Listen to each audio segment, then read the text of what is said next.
Hi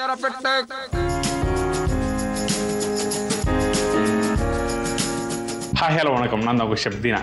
இன்றைக்கி என்னோட சட்டுப்பிடி சமையலில் ஒரு சூப்பரான டிஷ் பண்ண போகிறாங்க. அந்த டிஷ் என்னென்னா தாளிச்ச போகா. அதாவது போகானா அவளுங்க. இப்போ இந்த அவளை வச்சு எப்படி பண்ணுறது பார்ப்போம். அதுக்கு முன்னாடி தேவையான இன்க்ரீடியன்ஸ் பார்ப்போமா. தேங்காய் எண்ணெய், கடுகு, உளுத்தம்பருப்பு, கடலைப்பருப்பு, காஞ்ச மிளகாய், கருவேப்பிலை, வெங்காயம், தக்காளி, பச்சை மிளகாய், மஞ்சத்தூள், ஊற வச்ச அவல், உப்பு. இதாங்க இந்த டிஷ்ஷுக்கு தேவையான பொருட்கள். இப்போ எப்படி பண்ணுறது பார்ப்போம்.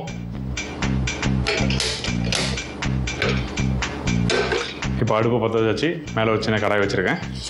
தேங்காய் எண்ணெய், இங்கே பாருங்கள் அவல் வச்சுருக்கேன்.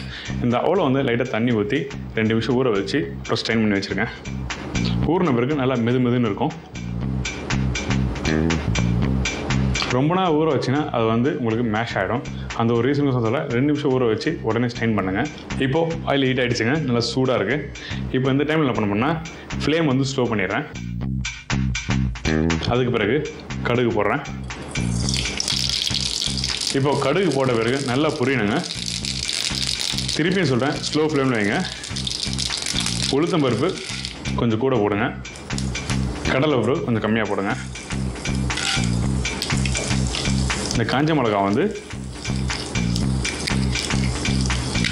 தாளிப்பை போடலாம். கருவேப்பிலை,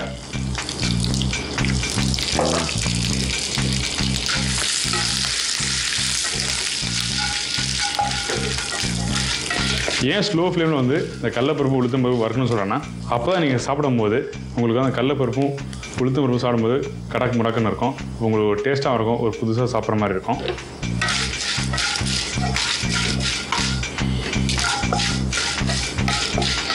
இப்போ கடலைப்பருப்பு உளுத்தம்பருப்பு நல்லா கோல்டன் ப்ரௌனில் இருக்குது பாருங்கள். இப்போது பொடிசாக கட் பண்ணி வச்சுருக்கேன் இந்த வெங்காயத்தை இதில் ஆட் பண்ணுறேன். பச்சை மிளகா நம்மளுக்கு எந்த அளவுக்கு காரம் வேணுமோ அந்த அளவுக்கு நம்ம இதில் ஆட் பண்ணலாம்.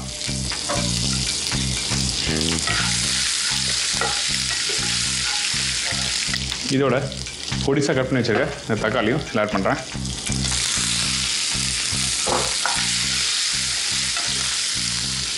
இதுக்கு பிறகு கொஞ்சம் மஞ்சத்தூள் போட்ட உடனே கொஞ்சமாக வாட்டர் ஆட் பண்ணலாம்.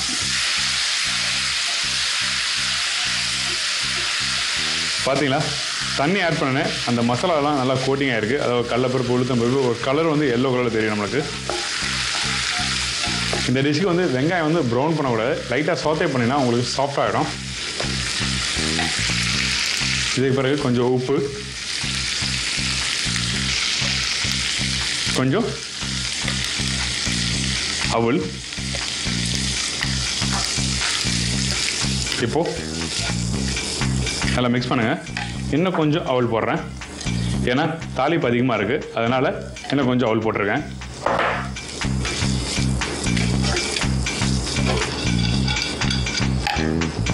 இப்போ ஃப்ளேம் ஃபுல்லாக வச்சு 2 செகண்ட் நல்லா வதக்குங்க.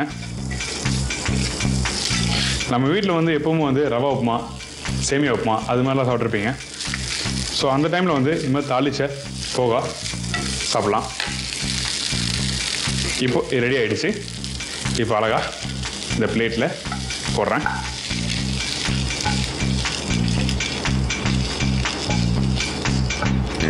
இப்போ என்ன பண்ண போகிறேன்னா இந்த டிஷ்ஷுக்கு கார்னிஷ் வந்து இங்கே வச்சுருக்க காஞ்ச மிளகாய் வந்து கார்னிஷாக போடுறேன். இப்போது இந்த தாளிச்ச போகா ரெடி ஆகிடுச்சு.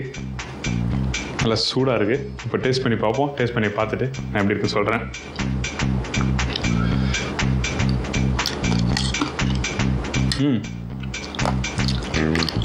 நான் சொன்ன மாதிரி கடலைப்பருப்பு உளுத்தம்பருப்புலாம் ஸ்லோ ஃப்ளேமில் வச்சு வரதுனால எனக்கு கொஞ்சம் கடக்கு முடக்கான ஒரு டேஸ்ட் நல்லா சூப்பராக வந்திருக்கு, அருமையாக இருக்குது.